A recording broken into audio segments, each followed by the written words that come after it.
Hello and welcome to our presentation. In this presentation, we'll be covering the need to belong, bullying, what motivates us to commit crime, and how there is a connection between school shootings and ostracism. First, we'll be covering the need to belong. The key words of this section include Maslow's hierarchy of needs, where the sense of belonging is important in maintaining our motivation.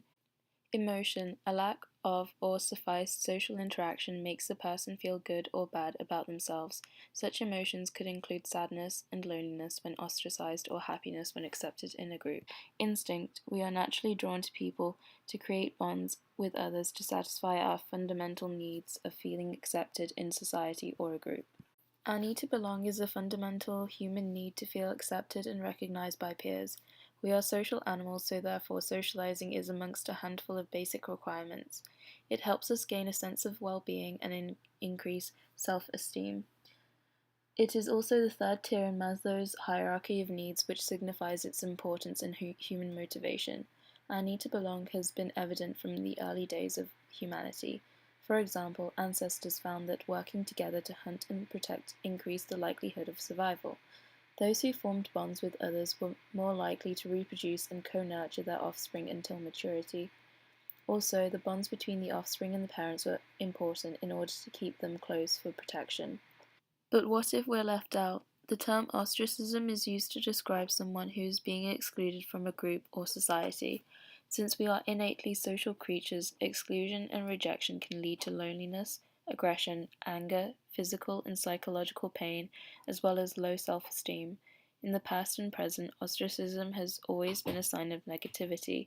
It has helped identify what we need to conform to in order to not be shut out by society. From being grounded to imprisonment, ostracism has been a common form of punishment for some generations, which shows how being excluded is seen as something undesirable. What is bullying? Bullying is unwanted aggressive behavior among school-age children that involves a real or perceived power imbalance. The behavior is repeated or has the potential to be repeated over time. And there are three key elements that contribute to what we call the bully circle: bullies, victims, and other students involved in or affected by bullies. Bullies often share these characteristics. They have a strong need to dominate and subdue other students and to get their own way, are impulsive and are easily angered, show little empathy towards students who are victimized. If they are boys, they are physically stronger than boys in general. On the other hand, victims share these characteristics, are conscious, sensitive, quiet, withdrawn and shy, are often anxious, insecure, unhappy, and have low self-esteem, often do not have a single good friend, and relate better to adults than to peers. If they are boys, they may be physically weaker than their peers. Both sides may undergo stress, the process by which we perceive and respond to certain events called stressors, that we appraise as threatening or challenging. Some even go through psychophysical illness, the mind-body illness, any stress-related physical illness, such as hypertension and some headaches. There are various causes of bullying. One of causation is cultural causes of bullying. In a culture that is fascinated with winning, power, and violence, some experts suggest that it is unrealistic to expect that people will not be influenced to seek power through violence in their own life. Another contributing reason is social issues. The fact that one gets more social recognition for negative behaviors than for positive ones can also contribute to reasons why people bully. Through research, we can see a clear connection to ostracism and school shootings.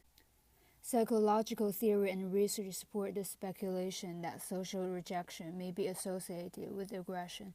Several studies of children have documented a relationship between peer rejection and aggressive behavior.